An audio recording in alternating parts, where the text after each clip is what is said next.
документа, и в нем Да, нашли ошибки. давайте... В ваших словах больше нет доверия. Так, Уважаемый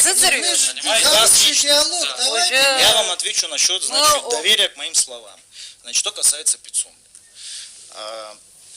Я думаю, что вы не забыли, я являюсь министром юстиции. Для меня мои основные познания находятся в области права.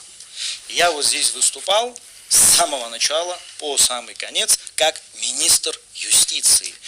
Все измышления мои и рассмотрение этого проекта соглашения в рабочем порядке были связаны с юридическими вопросами. Я не являюсь землеустроителем, и даже при большом желании это не входит в сферу моей компетенции, поэтому говорить о том, что не нужно было вам это говорить, скажу вам так. Поэтому сегодня я могу спокойно... Нет, вы можете говорить, но оно не должно затрагивать меня. Территории.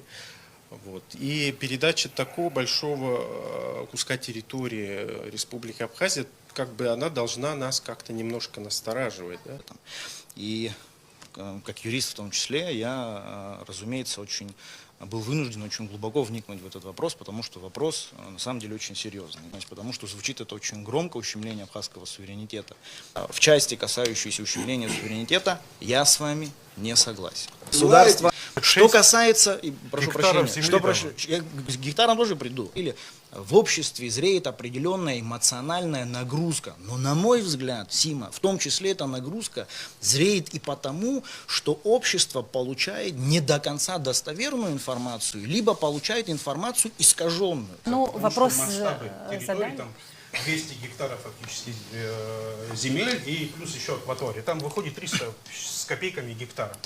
На всей этой территории. Можно я закончу? Секунду. И с учетом, имею право ставить под сомнение. Имею право, учитывая практику нашей государственной деятельности страны уже долгое время. Мы говорим о том, что территория непропорционально большая. Мы говорим о том, что она захватывает лучшие абхазские земли. Эта территория очень большая. Это 2% территории Республики Абхазия.